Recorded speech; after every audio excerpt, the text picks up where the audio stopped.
नमो भगवते रुद्राय। आप सभी शिव साधकों को प्रणाम। आप सभी का स्वागत करते हैं। महादेव का अनंतम प्रियतम व्रत को लेकर मैं आपके सामने उपस्थित हूँ और हमारे जीवन का परम आधार मेरे महादेव और महादेव को प्रसन्न करने वाला सर्वोत्तम सर्वप्रिय व्रत प्रदोष का व्रत भाद्रपद शुक्ल पक्ष की 15 तारीख को आपने हम सभी ने प्रदोष का व्रत करना चाहिए। सितंबर 15 तारीख दिन रविवार है। प्रदोष व्रत रविवार के दिन होने के कारण नाम पड़ गया रवि प्रदोष। बहुत मूल महत्व है। विधि और विधान सहित मैं आपको समझाने का प्रयास करूंगा और मेरा लक्ष्य है कि आप सभी तक मैं प्रदोष के व्रत की महिमा और व्रत को प्रदर्शित कर सकूं कि आपने किस प्रकार से प्रदोष व्रत करना चाहिए और क्यों हम सभी के लिए प्रदोष व्रत विशेषकारी और श्रेष्ठकारी है। प्रदोष व्रत पहले तो तिथि 15 सितंबर जान लीजिएगा। आप कहेंगे कि उस दिन तो द्वादशी है क्योंकि उस दिन वामन जयंती भी रहती है, किंतु हम आपको यहाँ पर वर्णित कर दें कि 15 तारीख को दिन रविवार को 18:13 तक द्वादशी तिथि रहेगी। उसके तदुपरांत त्रयोदशी तिथि लग जाएगी और 16 तारीख को 15:11 मतलब कि 3:11 तक दिन की त्रयोदशी तिथि रहेगी। उसके तदुपरांत चतुर्दशी तिथि प्रारंभ हो जाएगी और प्रदोष व्रत में जो विशेष पूजन होता है प्रदोष अर्थात संध्या काल के समय होता है। तो संध्या काल के समय प्रदोष तिथि ना रहने से हमारा वह व्रत मान्य 16 तारीख को नहीं रहेगा, इसलिए हमने दिनांक 15 को ही रविवार प्रदोष व्रत करना चाहिए।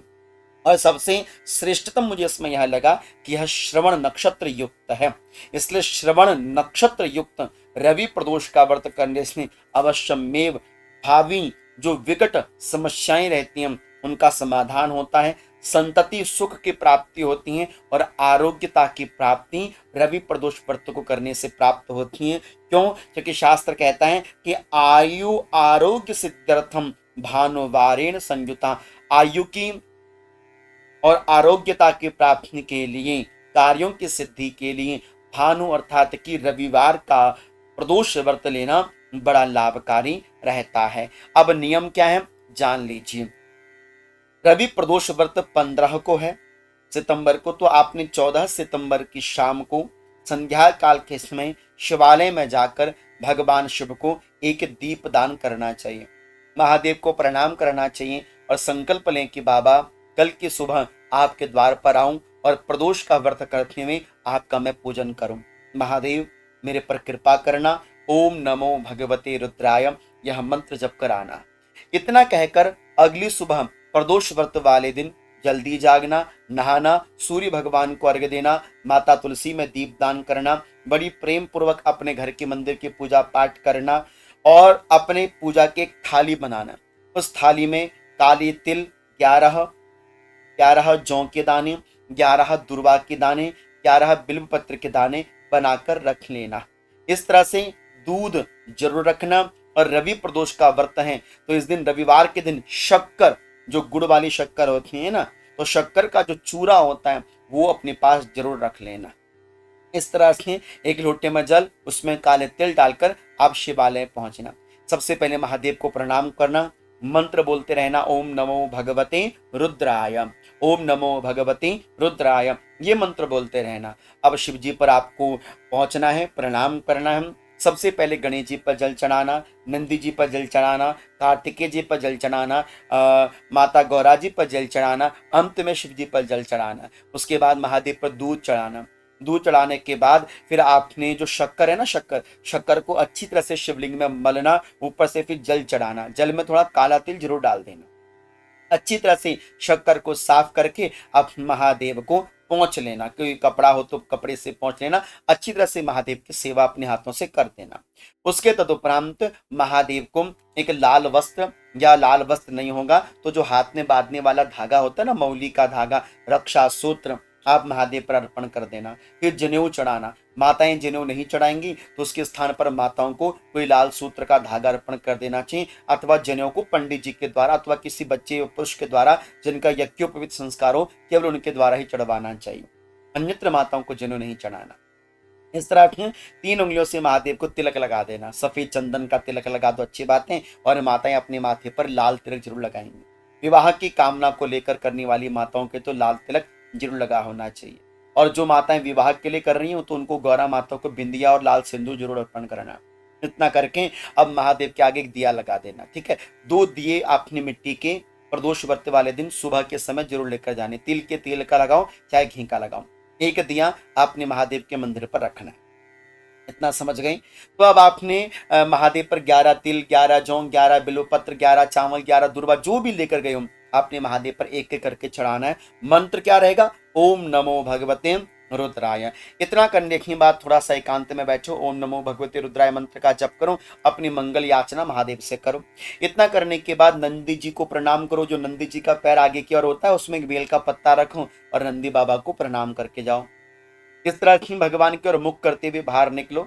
उसके बाद जहां पर बेल का पेड़ है वहां पहुंच जाओ और बेल के पेड़ में जल में काला तिल डाल के 4 बार या 3 बार परिक्रमा करते हुए, यदि परिक्रमा की स्थली है तो घूम के चढ़ाओ, नहीं है परिक्रमा की स्थली तो क्या करो कि आप अपनी जगह पर परिक्रमा करते करते बेलपत्र के पेड़ में जल अर्पण करो।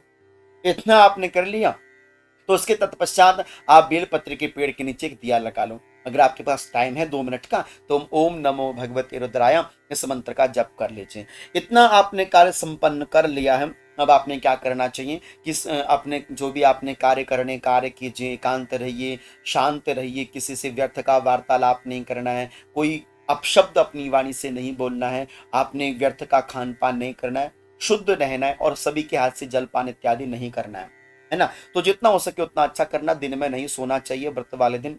बहुत निर्मलता से जितनी देर आपको समय आती है, आपको महादेव की याद आती है, ओम नमो भगवते रुद्राय यह मंत्र का जप करते रहना। अब शाम का समय बड़ा विशेष होता है और संध्या काल के समय पहले शिव जी के लिए अपनी पूजन करना होता है, इसलिए से बोलते हैं प्रदोष का पूजन। तो इसलिए आपने सुबह शाम को सूर्य अस्त जब हो रहे हो अपने नहाओ धो और अपनी पूजा की थाली बनाओ। कौन सी? जो पूजा की थाली आप सुबह सुबह मंदिर लेकर गए थे। अब उसमें मिट्टी के 5 दिए रख दो, क्योंकि इसमें दीपदान की बड़ी भारी महिमा है। तिल का तेल लगा लो, लंबी बाती लगा लो। 11 तिल, 11 जौ, 11 चावल, साबुत होगी, दुर्वा होगी, बिल्वपत्र 11, ये 11 की संख्या में रख लो। उसके बाद एक जल का पात्र लो, उसमें आप थोड़े से काले तिल डाल दो। अच्छा देखो, एक विशेष दूध, दही, घी, शहद, शक्कर, ये 5 चीजें आप अपने पास छोटी छोटी स्वरूप में रख सकते हो। आपको गुरुजी इतना नहीं चलता है तो आप केवल दूध रख लो, वो भी नहीं है तो केवल जल से काम चला लो, बाकी आपके सामर्थ्य पर हम छोड़ते हैं। महादेव के मंदिर पर गए, पहले जैसे गणेश जी को जल चढ़ाया, नंदी जी को जल चढ़ाया, कार्तिक जी को जल चढ़ाया, गौरा माता को जल चढ़ाया, फिर अंत में शिव जी पर जल चढ़ाया। उसके बाद शिव जी पर दूध चढ़ाओ, शिव जी पर दही चढ़ाओ, शिव जी पर घी चढ़ाओ, शिव जी पर पंचामृत चढ़ाओ, शहद चढ़ाओ। अच्छी तरह से शक्कर शोकर से भगवान शिव को स्नान करा दो और ओम नमो भगवते रुद्राय मंत्र का जाप करो, रुद्राष्टकम का पाठ करो, जो जो आपको आता है। इस तरह से अच्छी तरह से महादेव को धोकर महादेव को वस्त्र अर्पण करो, जनेऊ अर्पण करो, चंदन का तिलक लगाओ। उसके बाद महादेव को फल फूल इत्यादि अर्पण करो।